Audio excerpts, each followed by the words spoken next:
Hello, everyone. Diana Rankin here with the answers to a viewer's questions. And if you have questions, we come live every Friday at 1 o'clock.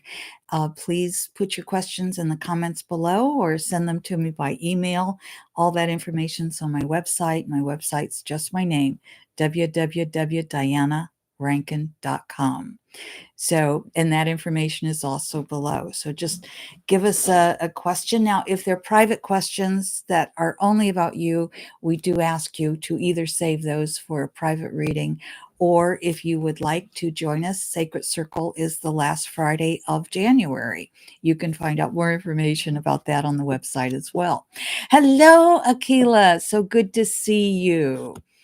Uh, it is always exciting to see those of you who can come live. So I'm always happy to see that. We are going to answer, again, one of the viewers' questions, and there are actually three questions in here, and it has to do with human consciousness. We'll start there in the earth and what's happening. But I want to also tell you we will get a message from one of my books. It's the Master's Book of Answer by Phillip, and it's an oracle book. Just each page, you open to it, and you will get an answer. So we're going to get started right away here with the questions and the answers. Hello, Juliet. She says, hello, everyone. Well, it's always good to see those of you who can come live. And I happen to know Akila's down from the US and down in Georgia. And I happen to know Juliet's from Ohio. So we've got a couple of Ohio people here, and we've got Georgia. And so tell us if you're coming live, tell us where you're from. We always like to hear that. And we do often have people from other countries. So that's even more exciting, isn't it? And I know a lot of you can't come live. And I always look at people from other countries and say, oh my gosh, I'm so excited about that. And so honored because you're on a different time zone. We're on Eastern time where I am. Okay, anyway, let's get going here. The first question of the three is, are there periods like major forks in the road in our time that affect the main trajectory of life on Earth? And then reference was 2012 and 2030 CE. I'm not familiar with 2030 CE. I think it's a TV show, but I'm not sure. But I think it's a TV show about a diasporic society. Anyway, not sure about that. But 2012, I just put out in my newsletter in December. 2012 was the projection by President Morales.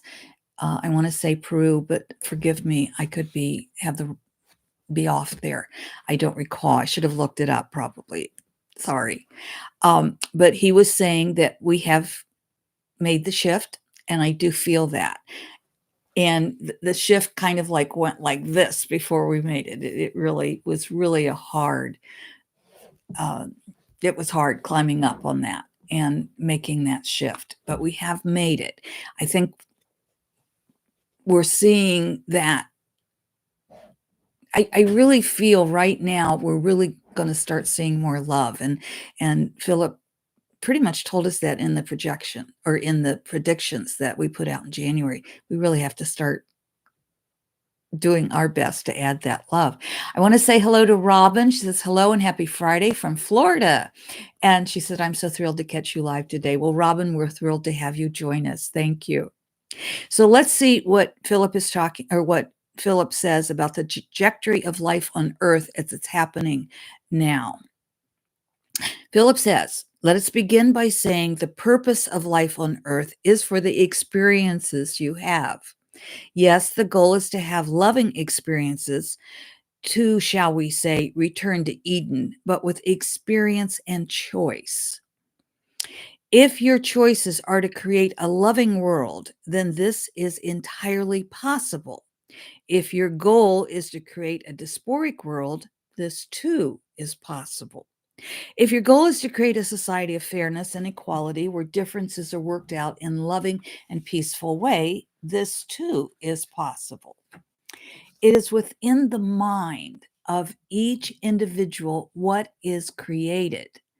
10 people can have the same experience, but the individual experiences are not the same. It is in this way each creates their own world. This brings forth the question, is there a collective world? The answer, of course, is yes, of course. If you live in a country, you have the same laws and leaders as your neighbors. It is how you perceive and live with those laws and leaders that are different. In a way, you create your own society or world within the greater world. In your private world, you can create laughter where others are crying, or you can create tears where others are laughing. The greater world is created by the creations of the individual world. I want to repeat that sentence because I think that is really important. The greater world is created by the creations of the individual's worlds, which leads to the next question. Again, the greater world is created by the creations of the individual's worlds. And our next question is human consciousness the main influence of Earth's future? Phillip says, this depends on what you believe human consciousness to be. If human is the main ingredient, then the Earth will not grow in kindness or love. Okay, each being must allow the spirit to be part of their consciousness and to affect their thoughts, words, and deeds. In this way, you can create a kind and strong earth. So the easy answer is yes, human consciousness is the main influencer of Earth's future. So beware of your own consciousness. So what Phillip is basically saying there is if we live from just our human self, we're not going to create a really wonderful world. So we want to bring that deeper self in. We want to live from that deeper spirit self, not just our human consciousness, but the deeper consciousness, and bring in the greater love. And that's where we create the world of kindness and greatness. Then the third question is, can the past be changed? Phillip says the past can be healed, yes. We say this while reminding you that there is no past or future. There is no time. All is present. This is not a concept the human mind can grasp easily, or is it necessary? Let us then make reference to the past and future for the purpose of understanding our communication. There are those who work with the ancestors to right wrongs, so the present and future will not hold those wrongs. You are writing and rewriting the stories daily. You can always change the ending or write a new story. To grasp what we are saying, you must understand we are talking multidimensional. For example, you cannot bring a person back to life in the same dimension in which you took their life. You bring to life again, but it's a different story or dimension. Again, this is quite difficult for the human to understand unless they are able to conceive and experience multiple dimensions. If there is a reason for this to take place, let it come naturally. Excuse me. Excuse me.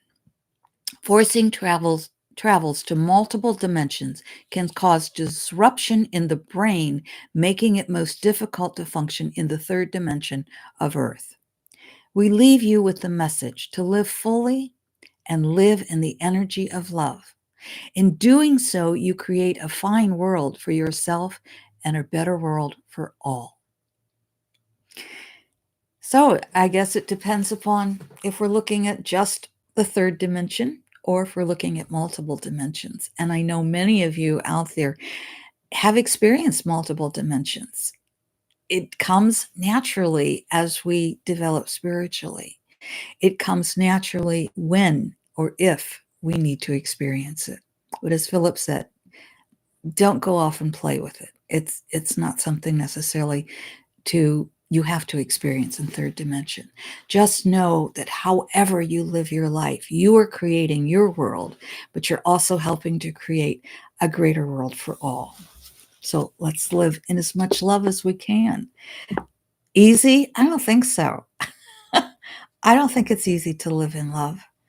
I think we have to constantly be reminding ourselves as we look at the anger and as we look at the hurt and the pain that life brings forth in our human selves, if we're able to stop and say, okay, what's the gift here? What is it that will help me? That's living in love when we really find those gifts and change our mind about, you know what? I really want to be angry at that person, but that person's just living the best they can. And what they said doesn't, to me, that hurt me, doesn't necessarily have anything to do with me. It has a lot to do with them. That makes it a little bit easier. When we see our world in turmoil, if we're able to step back and say, you know, there are a lot of people out there who really need love instead of my anger at them. Maybe they can better understand kindness if I'm kind to them. Does it mean they're allowed to cross your boundaries? Have those strong boundaries, because that's self-love, and that's where we start. Shall we get our message? I'm hearing right, but I also heard left, so I think both messages are important, but right felt a little bit stronger. So if you heard right, we're in sync. Our intuition's right on there. If you heard left, pay attention to that message because it's important for you. So 339 is the message for all of us. Peace will not come if you are always preparing for war. Peace will not come if you are always preparing for war. So if we're always living in anger or fear, guess what? We're not going to have peace. Let's not prepare for war. Let's check those boundaries that we have and hold them strong. But let's look at peace. When the wars come, let's look at what brings peace, what is needed. And for the wars that are out there in Ukraine, in Israel and Hamas, or in Israel and Gaza, let's look at those wars and let's send peace. Let's send love to all of the people caught in those wars. And then we have to look at the higher purpose and recognize that at soul level, we all agree to what we go through. That one's hard.